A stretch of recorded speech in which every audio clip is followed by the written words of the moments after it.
and so and so and so and so and so. Okay, are they all wild? No, not really. Okay. That's it. You know, he was stereotyping.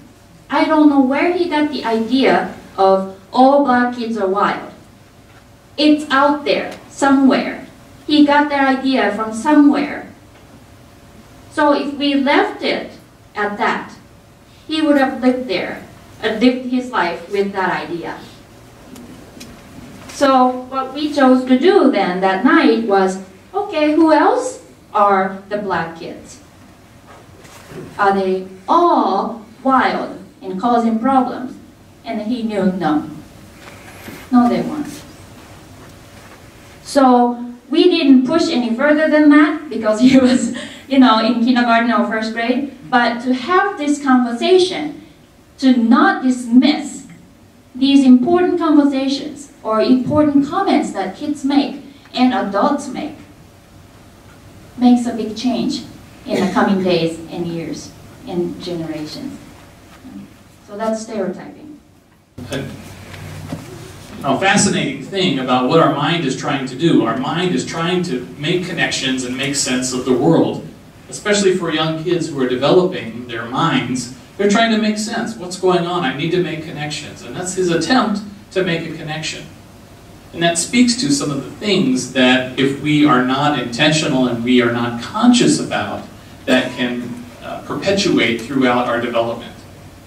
So that's why having this type of a conversation and learning about this is important, especially for younger kids, but adults as well, to think about this, to be intentional.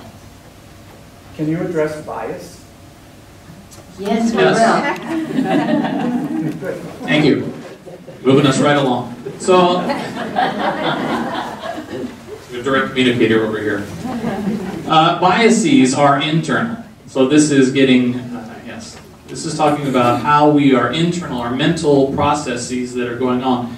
And again, this is about making sense of the world. And if you hear people talking about or saying we should get rid of biases, you're asking something that's impossible, because it is a human condition that we have biases.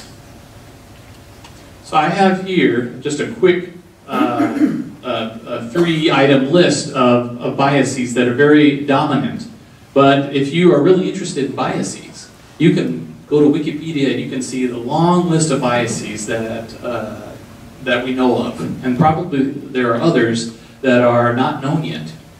But there's a long list. In regards to race, these are three prominent ones to think about. The first one is negativity bias, which is the tendency to have a greater recall of unpleasant memories compared with positive memories. So negativity bias. The second one is confirmation bias, the tendency to search for, focus on, and remember information in a way that confirms one's preconceptions. I remember just the other day, I was driving in my car along the road. I saw a car in front of me, and in front of me the car had a bumper sticker on it that was a peace sign. It had some other colorful bumper stickers as well. And in my mind, I thought, I bet that's a hippie. And I drove up next to the car because of the traffic. I wasn't intentionally, but because of traffic. I got up alongside the car and I looked over to see who it was. And it was a man with a white beard, and I thought to myself, yep, that's a hippie. And in reflecting on this, I know this is exactly what I did. I had my preconceived idea and I confirmed it. Well, the reality there is there are a lot of other cars that have a lot of bumper stickers that he won't even pay attention to, right? But this particular one confirmed his preconceived perception, idea of what hippie must be like. He remembers this. But you can see a little bit in my mind the image of what a hippie looks like through this preconceived idea. The third one, in-group bias, the tendency for people to give preferential treatment to others they perceive to be members of their own groups. Group or groups. I was at Target shopping the other day, and I had on a Texas t-shirt. I told you I'm from Texas. And somebody came up to me, and I couldn't even look up. But the person said, where are you from in Texas? I'm from Texas. And immediately I thought, I could look up and I'm going to interrupt. I'm paying in line. I'm going to stop doing that, even though the people are waiting for me. I'm going to turn to this person and have a conversation with that person. Because I felt this connection. They are part of my group, Texan. So instantly, just because of that identifier of being from Texas, I felt obliged to give preferential treatment to that person. Interesting how that works, isn't it? So these biases are internal. There's something else, though, that we want to touch on, which is stigma, which is external or external.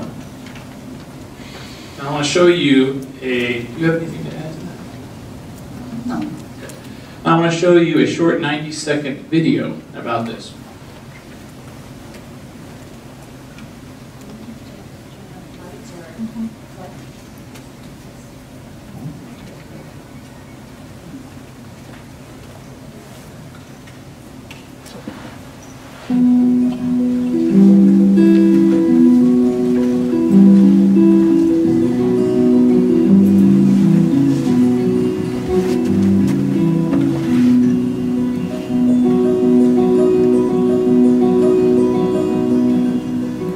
Your heart sings like a kettle, and your words they boil away like steam, and the lie burns long while the truth bites quick.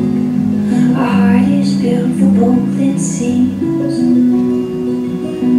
You are lonely as a church despite the queuing out your door. I am empty as a promise.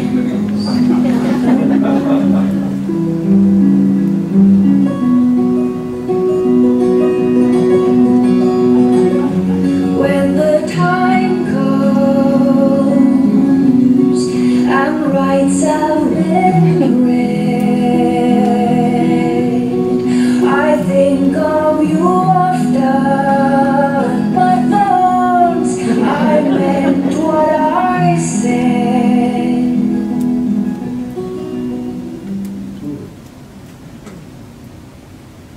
Any thoughts? Probably many thoughts. When we saw this video, we thought about different stigma that surrounds us. And so why did those parents decide to not mimic the very last person, the young woman with some type of disability? We don't know what it is, but kids did it, not adults.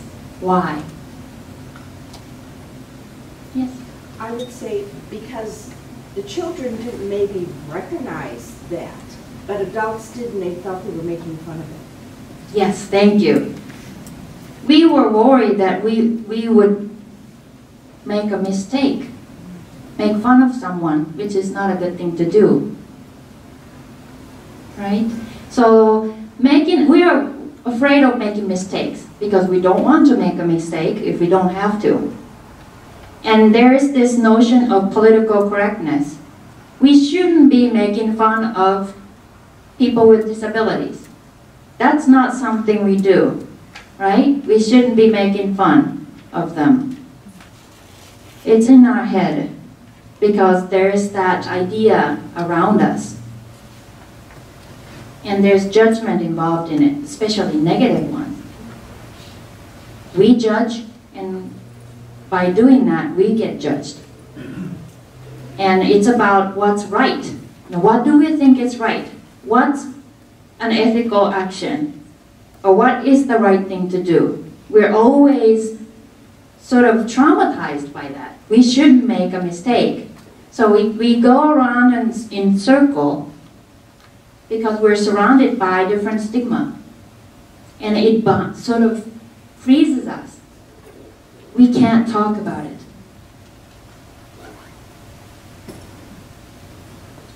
So now we want to ask you, why is it hard for you to talk about race? So we're not really talking about race today. We're talking about why it's hard to talk about race. So now I'm asking you, why is it hard for you? Okay, so I'm going to give you some examples why some of us feel it's hard. So I want you to think about, okay, does this fit me? Is this me? No, that's not me. Okay, so I want you to think about it. The reason why I ask you to do this is oftentimes when we try to have a race conversation, we come to this wall. We don't have the right people at the table to talk about race. We don't have enough people of color at the table to talk about race. So we can't start a conversation. We're not qualified to have a race conversation. We're too white. So I challenge you, really, are you one of the right people to be at the table? And our answer is yes. I am, Paul is, and you are. So that's our question for you. Do you feel that you're not the right person to talk about race because I'm white? I see who's in this room today. Most of you seem to be white.